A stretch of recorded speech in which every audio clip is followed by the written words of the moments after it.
بس آخر میں ایک بات کہوں گی، انسان کو ایسا دیوتا نہیں بننا چاہیے جس کے لیے کسی کی آنکھ ہمیشہ روتی رہے۔ وہ سر جھکا کر اپنے آنسو ضبط کرنے لگی۔ ایک ملازم ہماری میز پر کھانا چن رہا تھا۔ جب وہ چلا گیا تو میں نے کہا، میون، لوگ پتھر کو بھگوان بنا دیتے ہیں، تم نے مجھ انسان کو دیوتا بنا دیا۔ غلطی میری نہیں ہے۔ اگر ہم انسانی عظمت تک پہنچنے کے لیے کوئی اچھا کام کرتے ہیں تو اس طرح ہم اشرف المخلوقات کا ٹائٹل برقرار رکھتے ہیں۔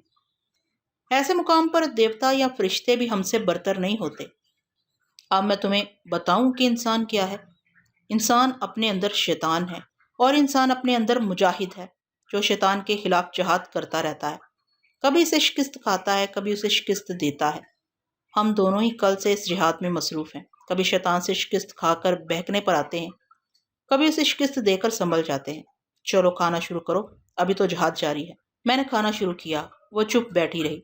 میں نے اپنے ہاتھ سے ایک لقمہ اس کی طرف بڑھایا، وہ سر اٹھا کر بھیگی آنکھوں سے مسکرائی، پھر اس لقمے کو منہ میں رکھ لیا۔ اس کے بعد آہستہ آہستہ کھانے لگی۔ ذرا دیر بعد میں نے پوچھا، کیا سوچ رہی ہو؟ وہ تو میں خود ہی سوچ پڑ سکتا تھا، اسے پوچھنے کا مقصد یہ تھا کہ اسی بہانہ وہ کچھ بولتی رہے۔ اس نے کہا، ایک چینی کہاوت ہے کہ دکھ کے پنچھی کو سر پر پرواز کرنے دو، مگر اسے سر پر گھونسلہ بنانے کا موقع نہ دو۔ بہت عمدہ کہاوت ہے، میں نے تعریف کی۔ اس کہاوت سے تم بہت کچھ سیکھ سکتی ہو۔ سیکھ لیا ہے، میں کوشش کروں گی کہ تمہاری یاد میرے دماغ میں گھونسلہ نہ بنائے۔ اب میں جاؤں گی۔ وہ اٹھ کر کھڑی ہو گئی۔ میں نے پوچھا، کہاں؟ کیبن میں جا کر سونے کی کوشش کروں گی۔ میں نے اسے نہیں روکا۔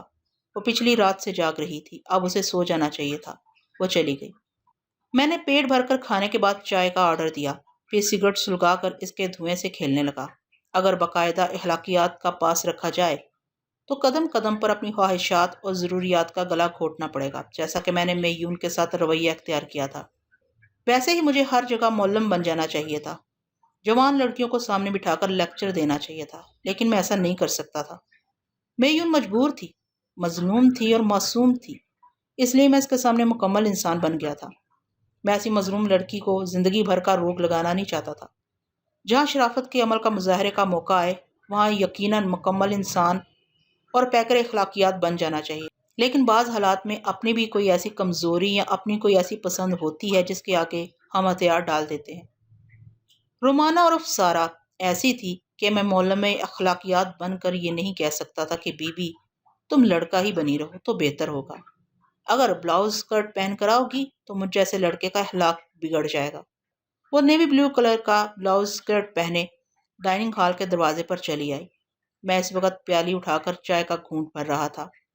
پیالی کے افق پر وہ حسین شاہکار نظر آیا جسے جمناسٹک کی انگلیوں نے تراشا تھا اور جسے سمندروں کی گود نے پالا تھا۔ وہ ایک اجنبی لڑکی کے ماسک میں چھپ کر آئی تھی۔ میں نے اس طرح پہچان لیا کہ جمناسٹک کے ذریعے جو حسن اور نکھار اس کے بدن میں تھا وہ کسی دوسری لڑکی کو نصیب نہیں ہو سکتا تھا۔ پھر میں نے سارا کی سوچ پڑھی تو پتہ چلا کہ وہی دروازے پر کھڑی ہوئی متلاشی نظروں سے پورے حال کو دیکھ رہی تھی، مجھے تلاش کر رہی تھی۔ میں انجان بن کر چائے پینے لگا۔ اتنی دیر میں وہ مجھے دیکھ چکی تھی اور اب کچن کی طرف جا رہی تھی کیونکہ میرا سامنا نہیں کرنا چاہتی تھی۔ وہ صرف یہ دیکھنے آئی تھی کہ میں کہاں وقت گزار رہا ہوں۔ جب وہ کچن میں چلی گئی تو ڈائننگ ہال کے دروازے پر روز برانڈو عرف سمندری عقاب نظر آیا۔ وہ سفید سورج کے سوٹ میں بہت ہی اسمارٹ لگ رہا تھا۔ سر کے بال اور مونچھیں سیاہ تھیں، آنکھوں پر سنہرے فریم کی اینک تھی، ہاتھی دانت کا پائپ اس کے ہونٹوں کے درمیان دبا ہوا تھا اور وہ دھواں چھوڑتا ہوا ڈائننگ ہال میں مجھے تلاش کر رہا تھا۔ میں نے ہاتھ اٹھا کر کہا، ہے یو پاپا، میں یہاں ہوں۔ وہ میرے قریب آتے ہوئے مسکرا کر بولا، اچھا تم نے البم میں میری تصویر دیکھی تھی اس لیے پہچان گئے؟ ہاں یہی سمجھ لیجئے، آپ بہت اسمارٹ نظر آ رہے ہیں۔ سارا بتا رہی تھی کہ یہی آپ کی اصل شخصیت ہے۔ عقاب نے کرسی پر بیٹھ کر مونچھوں پر تاؤ دیتے ہوئے کہا، میری شخصیت کی کیا بات ہے بیٹے، ابھی ڈائننگ ہال سے باہر ایک جوان عورت مجھے دیکھتے ہی بے ہوش ہونے لگی تھی۔ اچھا تو آپ کی شخصیت میں کلوروفارم زیادہ ہے؟ اس نے زوردار قہقہا لگا کر کہا، شاباش بیٹے، مزاح اسے کہتے ہیں، مذاق ہے۔ پھر وہ میز پر جھک کر آہستگی سے بولا، میں بھی ایک مزے کی بات بتاؤں؟ جب میں اس روپ میں ہوتا ہوں تو سارا کو رومانہ بن کر رہنا پڑتا ہے، لیکن وہ تمہاری وجہ سے رومانہ بننے کے لیے تیار نہ ہوئی۔ وہ عورتوں والا لباس پہن کر تمہارا سامنا نہیں کرنا چاہتی۔ آہر تم سے چھپنے کے لیے اس نے ایک تیسری لڑکی کا ماسک چڑھا لیا ہے۔ ہاں، میں نے سر ہلا کر کہا، میں جانتا ہوں۔ ہاں، تم کیسے جانتے ہو؟